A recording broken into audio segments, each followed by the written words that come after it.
교회는 예수님의 생애를 중심으로 해서 교회력을 사용하고 있습니다. 오늘은 교회력으로 주연절 마지막 주일 8번째 주일이면서 산상변모 주일을 맞게 되었습니다. 성탄절이 지난 다음에 동방박사의 방문을 받고 예수님이 세례를 받으시면서 이제 예수님의 생애가 시작이 되어집니다. 그래서 우리 교회는 그 절기를 주현절, 주님이 나타나셨다, 현현하셨다, 주현절 8번째 주일을 지켰고, 오늘은 산상변모 주일을 거쳐서 이번 수요일이 되면은 재수요일, 성회수요일, 사순절이 시작이 되어지는 교회의 절기를 이번 수요일 날 맞게 되고, 그로부터 시작해서 주일을 빼놓고 40일 동안 우리가 사순절을 보내면서 이제 기독교 최대의 명절인 부활절을 맞이하게 되어집니다. 예수님의 생애를 중심으로 해서 교회의 이 1년이 한 바퀴씩 돌아간다라는 사실을 기억하고 오직 예수님께만 집중하는 이 절기 되어지시기를 주님의 이름으로 간절히 축복합니다. 오늘은 이어서 예수님은 몸인 교회의 머리시라라는 제목으로 하나님 말씀을 잠시 전하고자 합니다. 우리는 지난 주일 그리고 그 전주일을 통해서 사도 바울이 에바브라를 통하여서 골로새 교회의 소식을 들었습니다. 그 교회는 아주 좋은 교회였습니다. 믿음이 있었고 또 사랑이 있었고 소망으로 충만한 교회였다는 소식을 듣고 사도 바울은 하나님께 감사하지요. 그런 다음에 그 교회 성도들이 하나님을 알아가는 지식으로 채워지기를 위하여서 기도하였습니다. 오늘은 그 말씀에 이어서 예수 그리스도의 인격에 대해서, 예수 그리스도의 사역에 대하여서 사도 바울은 설명하고 있습니다. 먼저 처음 읽은 15절에 보면은 뭐라고 했습니까? 예수는 보이지 않은 하나님의 형상이며 모든 피조물보다 먼저 나신 창조주이시다라고 예수님에 대해서 말하고 있습니다.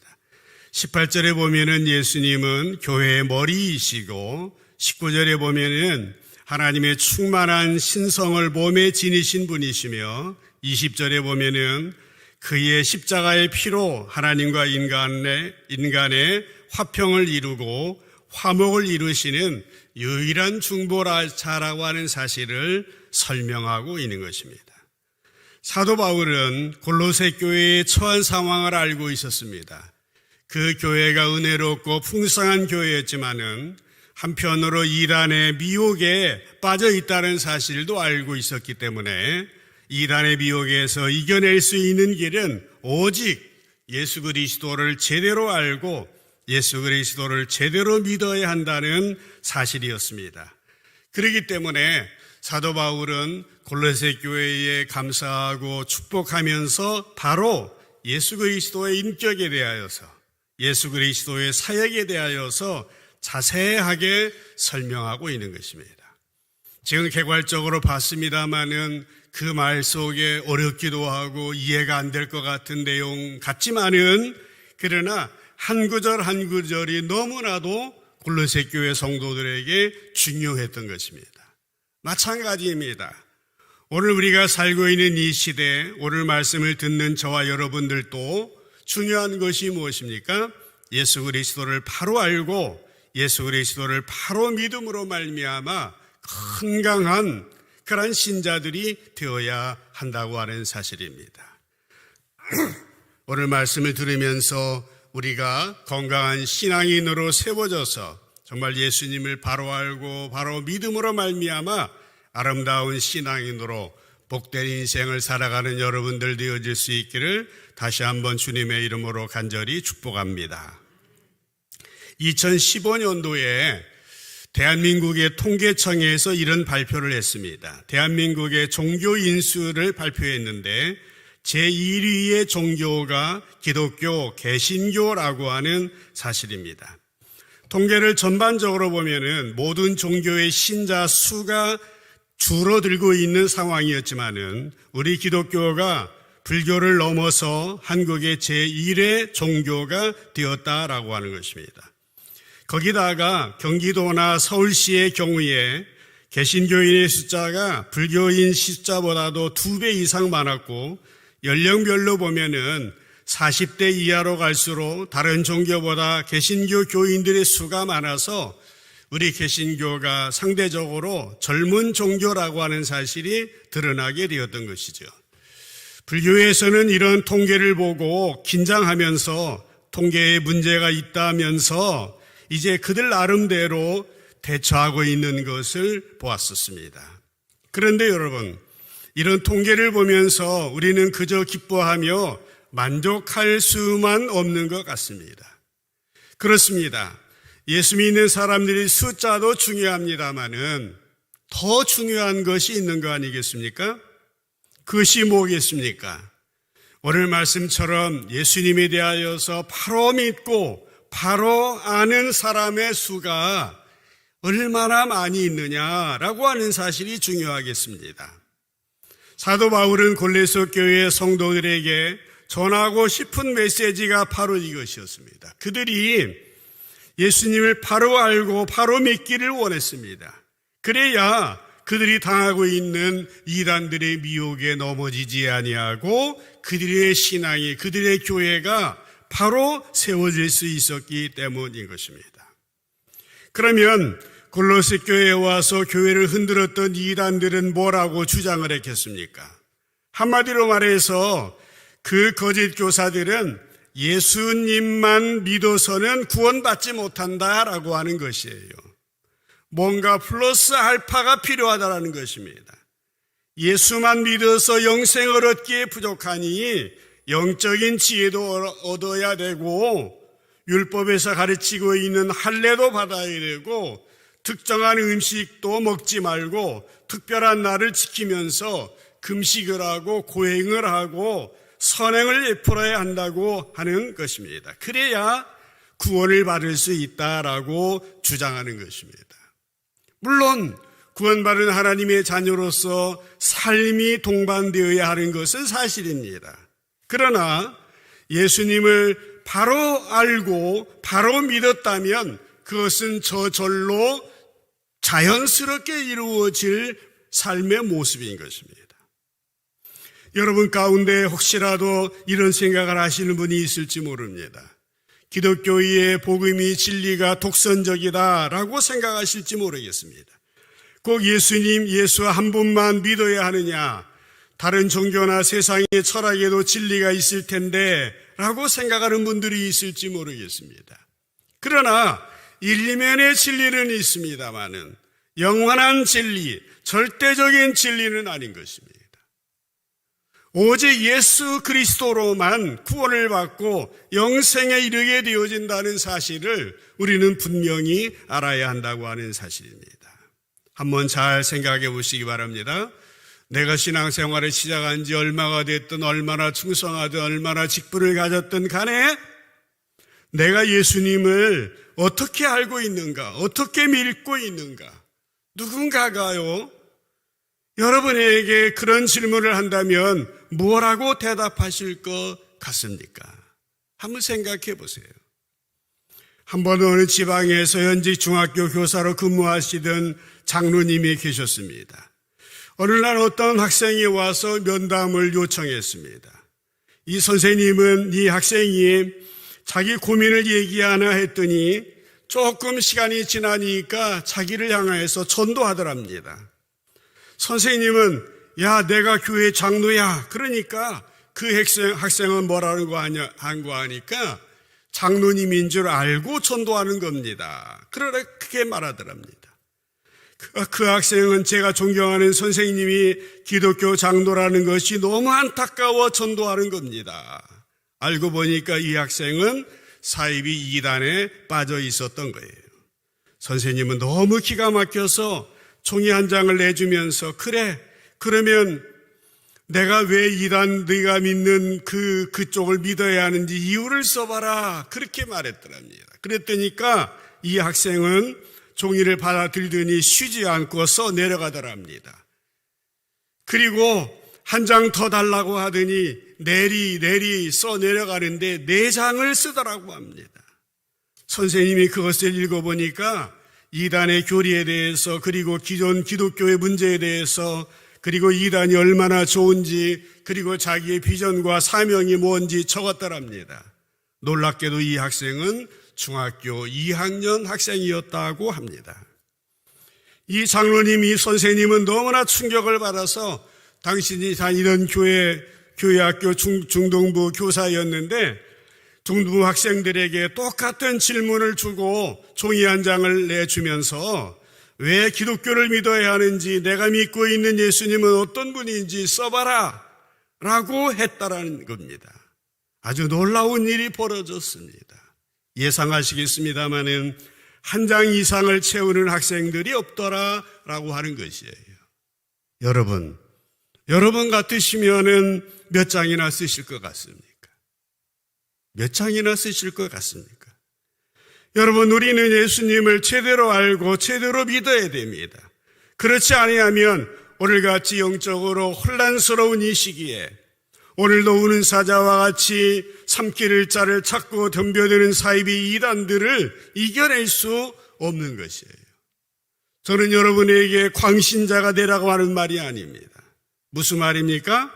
예수님을 제대로 알고 제대로 믿어야 된다는 것입니다. 하나님께서 우리에게 예비하신 하늘의 복, 이 땅의 복을 누리고 행복한 인생을 살아가도록 하기 위함인 것입니다.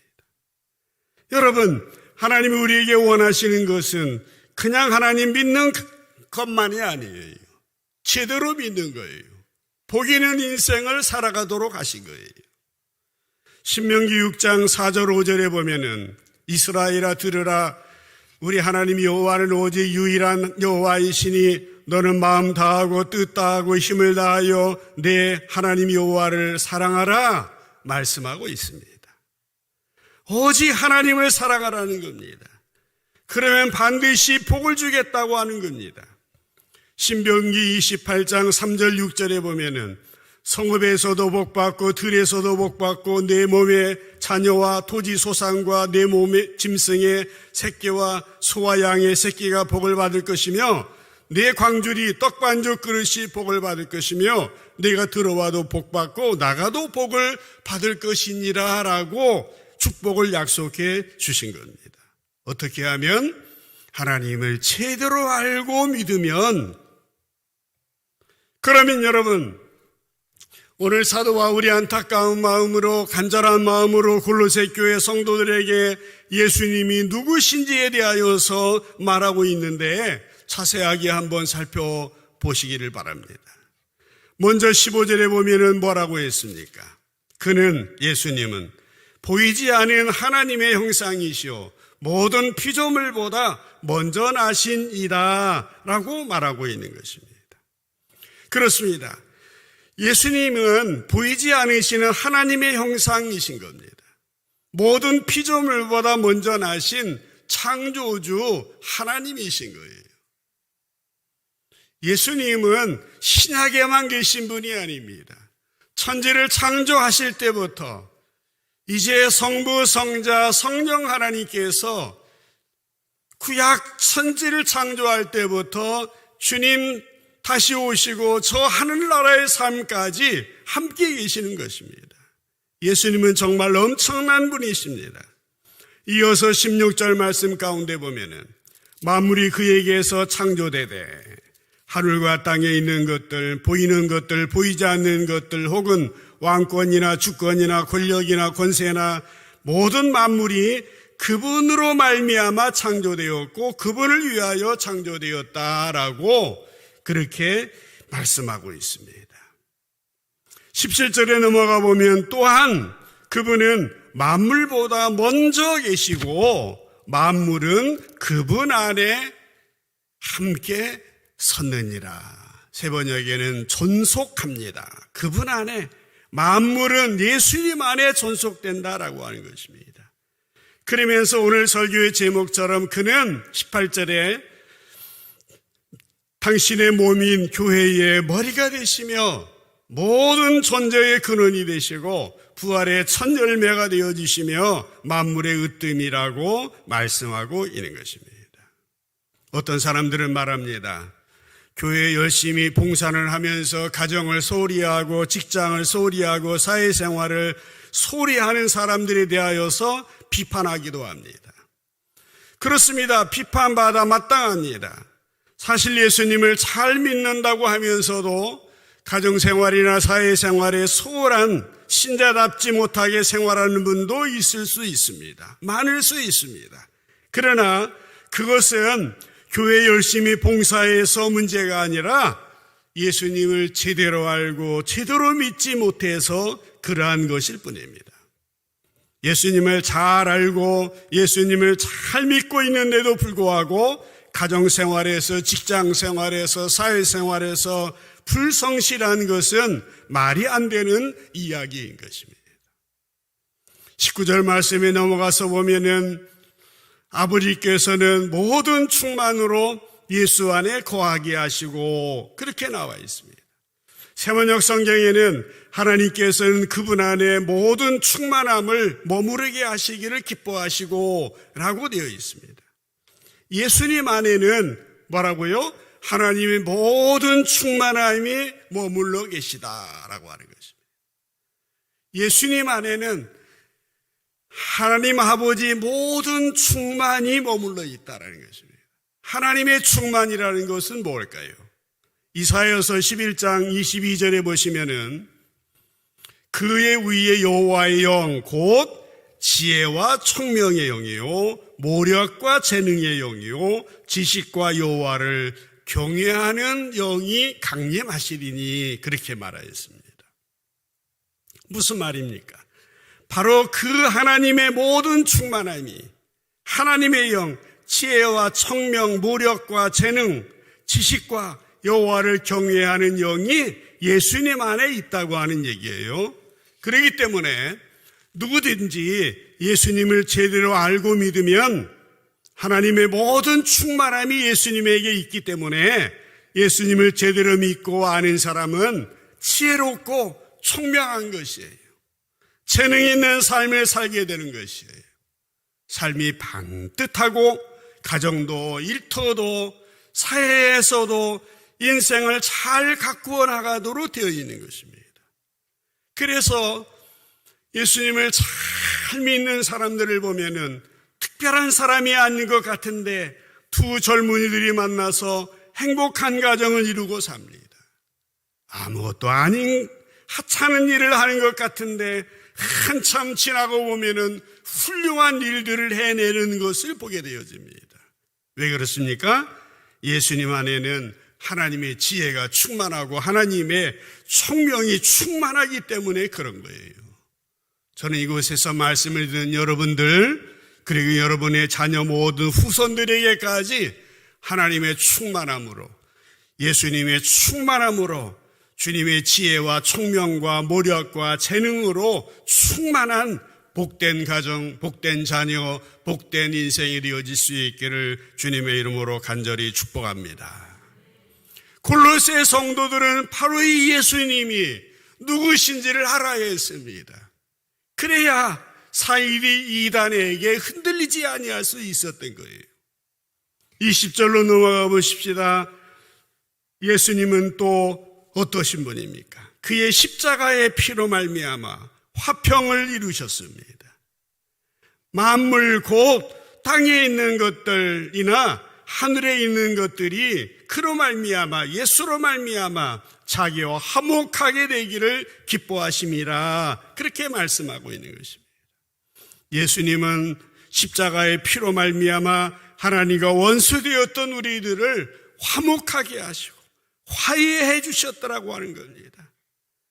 예수님의 십자가의 피로 말미암아 우리는 구원을 받았는데 이것은 단순히 속죄나 용서만이 아니라 하나님과의 화해이고 하나님과의 화목이고 하나님과 하나가 되어지는 것입니다.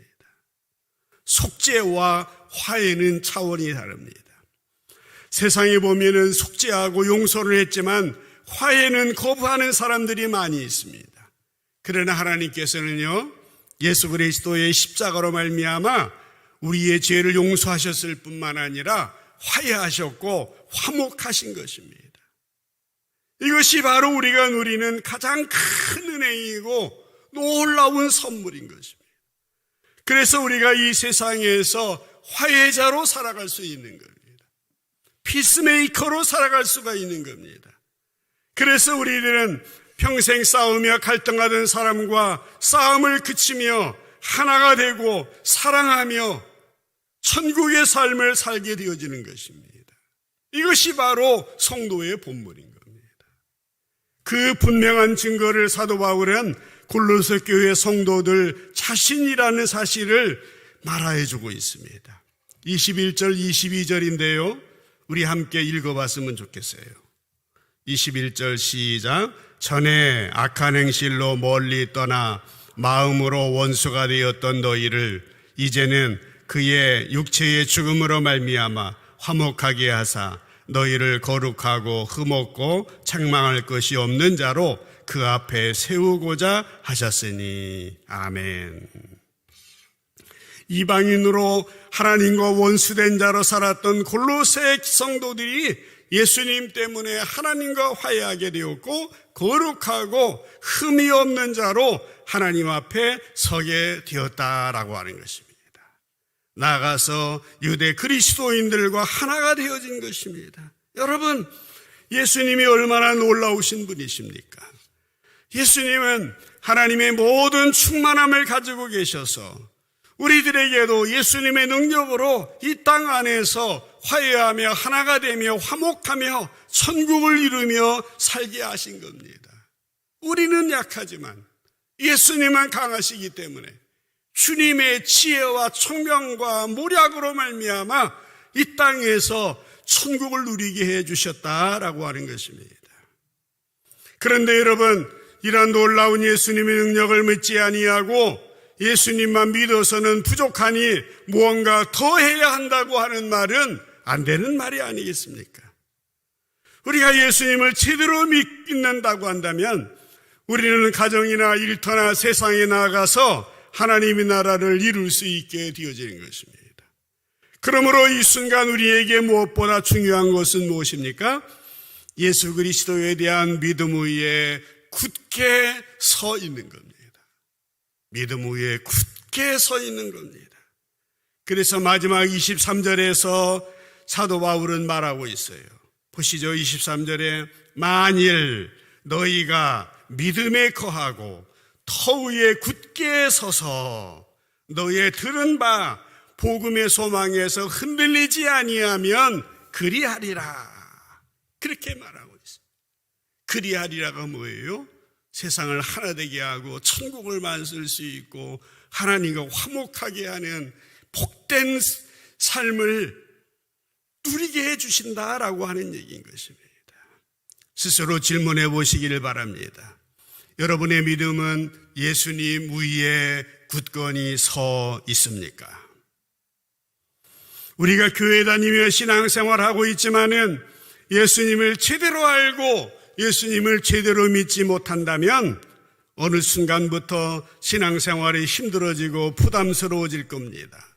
그래서 작은 시험에도 흔들리게 되어질 것입니다. 왜 그렇습니까? 예수님을 잘 모르기 때문에 신앙의 기초가 흔들리게 되어지는 것입니다. 여러분, 우리의 가정이나 교회나 일터나 우리의 공동체는 기초가 든든하게 세워져야 합니다. 요즘에 나이가 찬 젊은이들이 결혼하기 어렵습니다. 그러나 이런 힘든 순간 속에서도 결혼하는 젊은이들이 생겨나고 있습니다. 왜 그렇습니까? 그들은 서로 사랑하기 때문입니다. 사랑하기 때문에 서로를 의지하고 서로에게 힘이 되어지면서 앞으로 일어날 어려움조차 기쁨으로 감당할 수 있게 되어지는 것입니다. 이제 앞으로 신건영 장로님과 김영희 권사님 아들 승엽 형제가 결혼을 하게 되어질 것인데 지난 주일날 인사한다고 왔습니다. 제가 주례를 하면은 그 두 젊은이들과 함께 하나님의 말씀으로 양육도 하고 훈련도 짧은 한 시간이지만 그런 시간을 갖습니다. 그 승엽 형제의 예비 신부가 왔는데 신앙으로나 생활로나 잘 준비된 자매 같아서 참 감사했습니다. 저는 예비 부부들을 만날 때마다 당부하는 것이 있습니다. 그것은 뭐냐면은 성경 에베소에 있는 말씀이에요. 아내는 남편에게 복종하라, 그렇게 말합니다. 그러면 자매들은 순간 당황합니다. 왜 내가 남편에게, 남자에게 복종해야 되냐고. 그런 잠시 놓고 형제에게 물어봅니다. 남편은 아내를 사랑하라고 말합니다. 사랑하는데 뭐라고 사랑하라고 성경에 써 있냐면은 예수님이 교회에 한 것처럼, 교회 한 게 뭐예요? 죽는 거예요. 죽기까지 사랑하라고 형제에게 말합니다. 그러면서 다시 죽기까지 사랑하는 것이 어렵냐, 복종하는 것이 어렵냐, 그러면은 대답은 뻔합니다. 서로 사랑하고 서로 복종하며 서로 순종하며 행복한 가정, 말씀의 기초 위에 든든히 세워져 있을 때에 그 가정은 예수님이 주인이 되신 행복한 가정이 되어질 것이며, 힘들고 어려워도 예수님이 가정의 주인이 되셔서 어떤 어려움도 어떤 기쁨도 누리면서 견디면서 살아가게 되어질 것입니다. 중요한 게 뭐라고요? 기초인 겁니다. 사랑하는 여러분, 우리가 예수님이 누구신지를 제대로 알고 믿으면 마음의 평안이 옵니다. 가정의 행복이 옵니다. 일터에서도 예수님의 향기를 드러내게 되어 있는 것입니다. 우리가 예수 믿는 것이 가장 큰 은혜요, 놀라운 선물이라고 하는 사실을 우리는 잘 알아야 됩니다. 그래서 사도 바울은 오늘 본문에서 골로새 성도들에게 간곡하게 말하고 있는 것입니다. 예수님은 창조주 하나님이시요, 만물의 으뜸이시요, 만왕의 왕이시며 교회의 머리가 되시고 날 위하여 십자가에 대신 죽으신 구세주이시라고 하는 겁니다.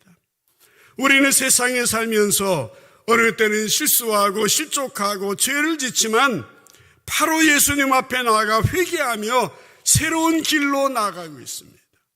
우리는 한 걸음씩 한 걸음씩 예수님을 따라 순종의 발걸음을 걸어가고 있습니다. 어느 때는 손해보는 것 같아도 바른 길로 가려고 노력하고, 힘들어도 용서의 길로, 사랑의 길로 가려고 애쓰고 있습니다. 그것은 왜 그렇습니까? 주님이 성령님을 통하여 우리 마음 가운데 감동하시고 역사하시고 움직이시기 때문에 그러한 거예요. 사도 바울은 맨 마지막 23절을 다시 보면 마지막에 자기는 뭐라고 말하고 있습니까? 나 바울은 이 복음의 일꾼이 되었노라, 그렇게 선포하고 있습니다. 세 번역에는 나 바울은 이 복음의 일꾼이 되었습니다 라고 번역이 됐습니다. 여러분, 복음의 일꾼은 이름만이 일꾼이 아닙니다. 복음의 일꾼은 어떤 일꾼입니까? 생명을 걸고 죽기를 각오하며 걸어가는 순교의 길이라고 하는 사실입니다. 사도 바울은 예수님이 누구신지를 제대로 알고 믿었기 때문에 그 길이 고난의 길일지라도 복된 길이라고 생각하며 순교까지도 감당했다라고 하는 것입니다. 이렇게 사도 바울은 골로새 교회에 예수님을 전하였습니다. 사랑하는 여러분, 예수님에 대하여서 전문가가 따로 있는 것이 아닙니다. 신앙이라고 하는 것은 1대1의 관계입니다. 나 자신과 하나님입니다. 내가 내 죄를 회개하고 나의 주님, 나의 하나님으로 예수님을 영접해야 됩니다. 물론 다른 사람의 기도와 후원과 양육이 필요합니다마는, 그러나 예수님을 만난 그 이후에는 오롯이 개인적으로, 인격적으로 예수님을 만나고 예수님을 제대로 알고 예수님을 제대로 믿어야 합니다. 그때에 우리의 인생은 시온의 대로와 같이 열려질 수 있다라고 하는 사실입니다. 댁에 돌아가셔라도 오늘 성경에 나오고 있는 이 골로새 교회 성도들에게 예수님이 누구신지에 대하여서 어려운 것 같고 잘 이해가 되지 않는 것 같을지라도 또 묵상하시고 또 묵상하시고 또 생각하시고 또 생각하시면서 예수님 이분이 나의 주님이시고 나의 머리가 되시고 교회의 머리가 되시는 분이라고 그렇게 묵상하시면서 기초가 튼튼한 어떤 어려움이 와도 흔들림이 없는 하나님의 충만함으로 예수님의 지혜와 총명과 모든 능력으로 충만한 여러분들 되실 수 있기를 주님의 이름으로 간절히 축복합니다. 따라해 보십시다. 예수님은 몸인 교회의 머리시라. 같이 시작. 예수님은 몸인 교회의 머리이십니다. 예수님은 몸인 교회의 머리이십니다. 사람이 머리가 아니에요. 뭐 어떤 사람이 머리가 아닙니다. 담임 목사가 머리가 아니에요. 예수님이 머리입니다. 교회의 조직상 대표자가 저입니다마는 저는 장로님들과 우리 성도들 모두가 한 몸이에요. 한 몸으로. 예수님의 머리이고 우리가 한 몸으로서 이제 믿음 생활을 해가고 있는 겁니다. 설교 끝나고 찬송을 부를 텐데요. 미리 한번 찾아보세요. 96장 찬송가. 거기 보면은 참 예수님이 어떤 분이신지에 대하여서 너무나 놀랍게 가사가 나와 있어요. 띄워주세요. 예수님은 누구시라고 그랬습니까? 오는 자의 위로가 되시고 없는 자의 풍성이 되시고 낮은 자의 높음이 되시고 잡힌 자의 노임이 되신다. 2절. 예수님은 누구십니까? 약한 자의 강함, 눈먼 자의 빛, 병든 자의 고침, 죽은 자의 부활이 되신다. 3절에 예수님은 누구십니까? 추한 자의 정함, 죽을 자의 생명, 죄인들의 중보, 멸망자의 구원이 되신다. 4절에 예수님은 온 교회의 머리시고 온 세상의 구주시고 모든 왕의 왕이시며 심판하실 주님이시다. 그렇게 말하고 있어요. 그러면서 예수님은 각절 마지막 단에 뭐라고 했습니까? 그래서 우리의 기쁨이 되시고 우리의 생명이 되시고 평화가 되시고 영광이 되십니다. 그렇게 찬송 시인은 고백을 하고 있는 것입니다. 그렇습니다. 예수님을 더 많이 예수님을 제대로 알아가시다가 정말 주님의 기쁨, 주님의 생명, 주님의 평화, 주님의 영광을 누리며 살아가는 복된 여러분들 되어주시기를 주님의 이름으로 간절히 축복합니다. 기도하겠습니다.